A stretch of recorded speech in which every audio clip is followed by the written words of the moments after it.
It's time for The Story Behind the Person, featuring lively, in-depth conversation with compelling guests from our community.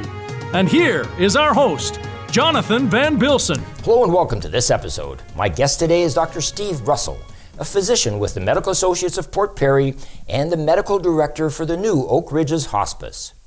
We'll learn all about the hospice, how it functions, how it benefits our community, and we'll also get a glimpse into the life of Dr. Russell, his accomplishments, and his involvement in the medical community. We'll be right back after these messages.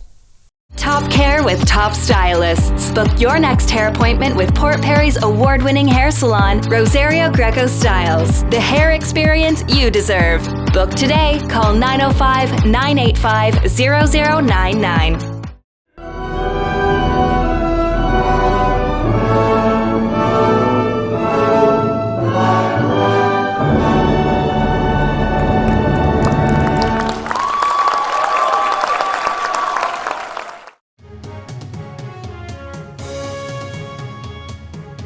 Welcome back. As I mentioned, my guest today is Dr. Steve Russell, a physician with the Medical Associates of Port Perry and the new Oak Ridges Hospice. Dr. Russell, welcome to the show. Thank you, Jonathan. Thanks for inviting me.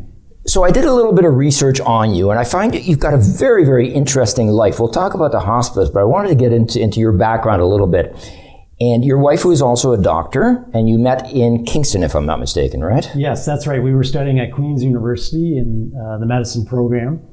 And we hit it off in the clinics, and I tried hard to concentrate on my work, but my mind was directed elsewhere. So one of the best decisions I made in my life, the best decision, was to partner with Elizabeth, both in life but also in medical practice. Oh, wonderful, wonderful. It doesn't happen very often that connection works, right? But it's good. You also went up to Yellowknife, I understand. Yeah, that's where we started our medical career, off to the Northwest Territories, and we spent 2 years up there doing general medicine, serving in the hospital in Yellowknife, but also traveling all through the Western Arctic, doing medical evacuations and medical treatments of patients in the villages up there. So what did you do? You just decided one day, okay, let's get in the car and go, let's pack up, you pull a trailer behind you? We actually looked in the want ads of the medical post, and we were looking at various opportunities. We knew we wanted to go north. We knew we loved small town medicine. And the most attractive ad in the corner of the paper was Yellowknife, because we could go and stay for as short a time or as long a time as we wanted. Right. We weren't sure how it was going to go, so we wanted an out clause. Right. As it turned out, we had a wonderful time. The people were great. We had a lot of adventures up there, and we stayed for 2 years. Initially, though, you weren't planning on staying for 2 years, though, were you? Like it was just... we were planning to stay a shorter interval, just do an adventure, have some exciting times in our new practice, and then come back. Right. But we got hooked. We loved the North. It is beautiful. I've only been there in the summer. I've never experienced the winter. I'm not sure I want to. I was going to say, I'm not sure I want to do that. You also, you're on an island, though, in a small shack, if I can use that word, correct? Yeah, that's right. We called it the Love Shack. We were on Latham Island, just off the shores of Yellowknife, and there's a small community there. Okay. And it was one of the practice partners who had this cabin. He said we were welcome to use it, and we were two youngsters in love, and so we said, yeah, let's start in the shack.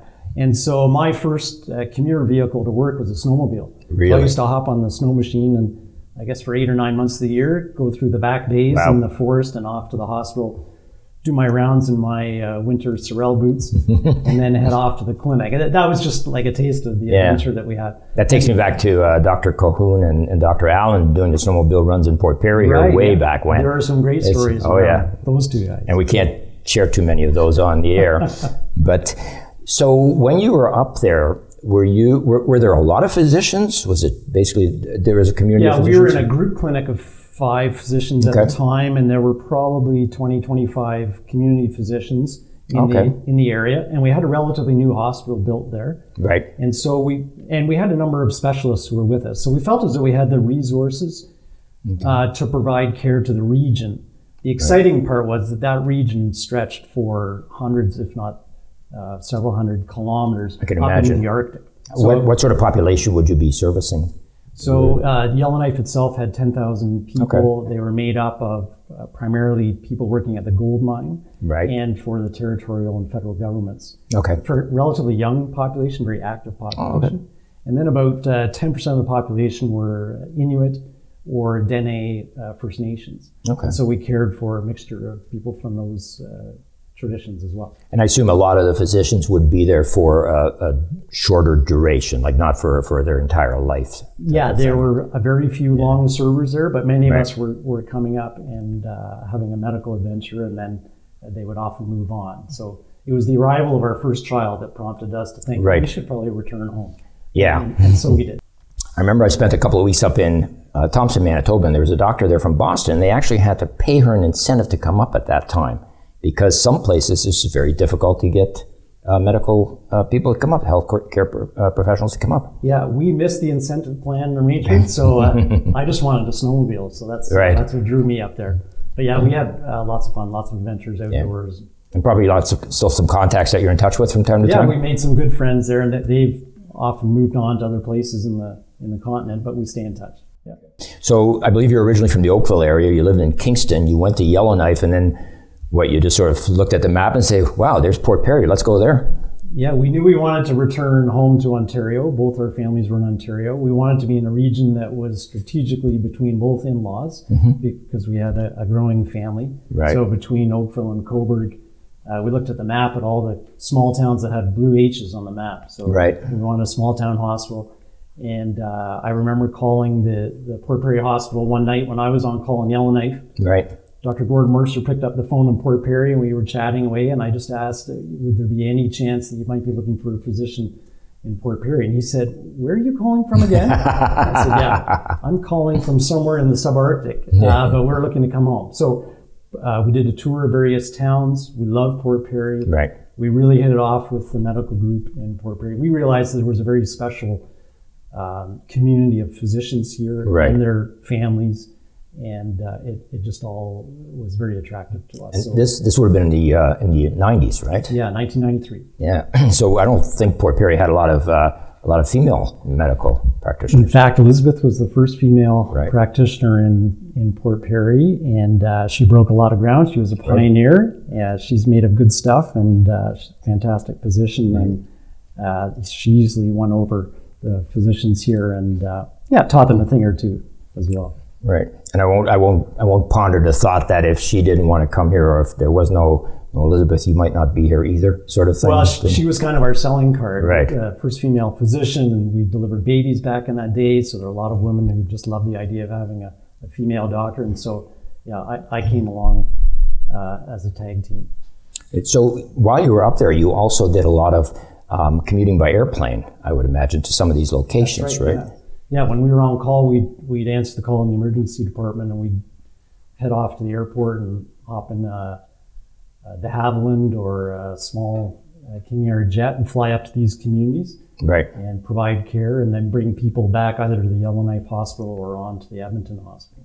So let's turn over to the hospice, which is relatively new, and I know you're very, very involved in that. You still have your own practice, though, correct? You're not strictly with the hospice. Yeah. So a lot of people may not be aware of what a hospice is. Can you just sort of explain the purpose and what it does? Sure. Hospice is an independent healthcare facility. It's a freestanding building. It's built to feel like a home. So it's a tranquil, peaceful setting. It's not institutional. Ours is a sprawling bungalow, and every resident has a private room. Okay. But as well, there is a large kitchen, there's a family kitchen, there's a dining room, living room, library, spaces for people to spread out, to visit, to have quiet moments, to have family conversations. And the idea is to provide care for people with a terminal illness in their last weeks of life, in a setting that is more conducive to the important things at the end of life, and to provide people with a dignified end of life. And some quality to it rather than just boarded up in a room somewhere. Absolutely. I get that. I've had a tour of the facility and I found it fantastic. One of the things that intrigued me was that there are doors that are big enough for a bed to actually go through to an outside space, which I believe a lot of it was provided by Greenbank Nurseries or by local nurseries. Yeah, so it was a very specific design, exactly that, to provide access to the outside space. And Greenbank Nurseries did a lot of the landscaping and provided a lot of the trees and shrubs for our gardens. They did a beautiful job.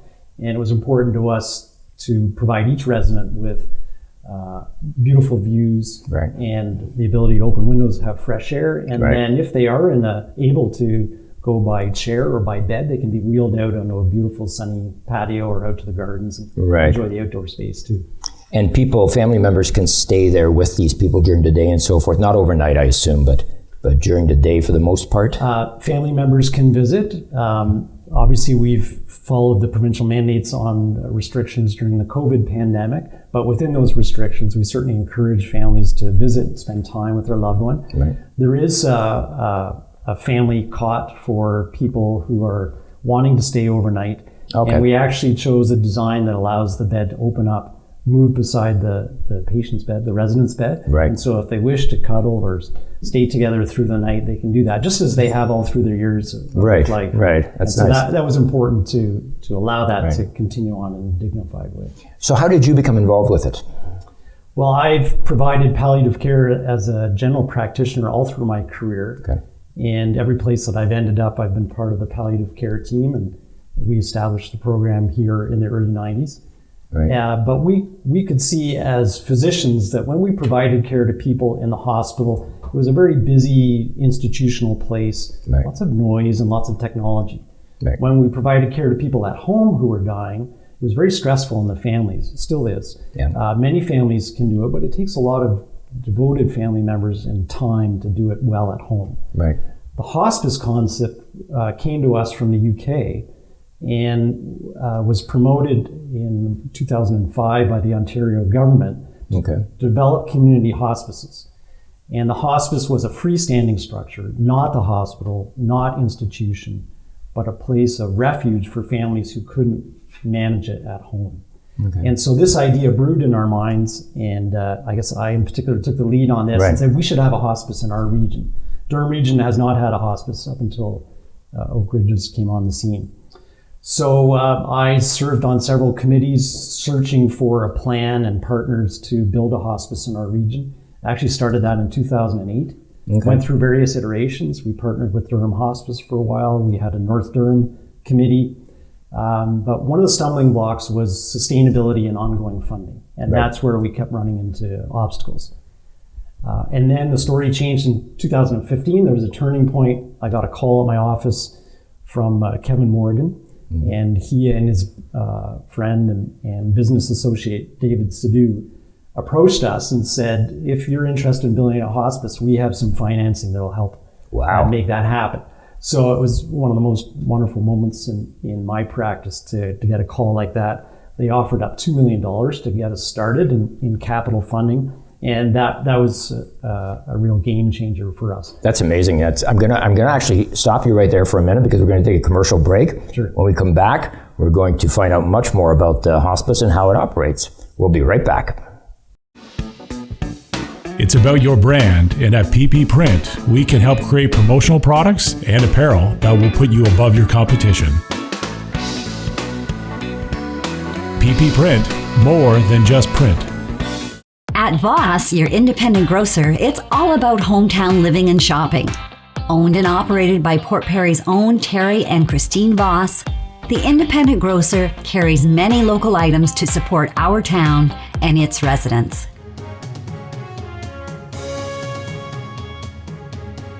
Welcome back. My guest today is Dr. Steve Russell, a physician with the Medical Associates of Port Perry and the medical director for the new Oak Ridges Hospice. Dr. Russell, welcome back. Thank you. Just before the break, you had mentioned two fellows who had called you to talk about starting up the hospice. Do you want to expand a little bit on that? Sure. Kevin Morgan and David Sidhu were businessmen in the Pickering, Scarborough area, and they were keen on building a hospice somewhere in the Durham region.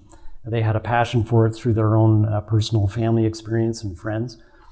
And so they had formed a hospice organization. We had a committee in North Durham looking at developing a hospice. And so we collaborated. We got together. We formed a new organization, Oak Ridges Hospice, and became a charitable organization on our own.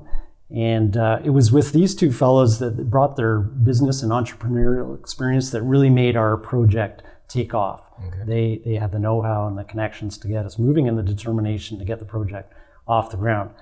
I then invited Stephen Gray from Medical Associates who's got a great mind for management and for connections in the healthcare system, and Steve to help us get organized. And with this small organization, we approached the government and got the approval from the Ministry of Health to build a hospice. So when you got the approval, that was not a financial approval. That was just a blessing to do it, correct? Yeah, it was a letter of recognition from the Minister of Health that we were now authorized to proceed with our plan to build a hospice. The hospice program in Ontario requires community organizations to come forward with adequate funding to build a hospice. So the community is expected to raise the capital. The Ministry of Health on occasion contributes to that in small ways, but it's really the community that launches the program, and the Ministry of Health gives the approval for a portion of the operational funding. And that's what we really needed, the go-ahead to start planning and building. So all the funds were, primarily the funds were raised by the community to build it. The operational costs going forward are still burdened by the community for the most part? Yeah, just under 50% of the operational funding is provided by the Ministry of Health, and just over 50% of the operational funding year over year is raised by the community through charitable contributions. So it's a big task for communities to rally together and keep these places funded. But the care is so excellent, the feedback we get from residents and families is so good that we want to continue on. So we invite the community to be part of the process. I would also imagine that there's a fair bit of money left in wills of people who have used the facility as a gift to the organization, that type of donor. We've had some very generous families approach us after they've had care at the hospice. They tell us how wonderful the journey has been and what an important piece the hospice has been for their family, and so they contribute back to the work for others to benefit from it.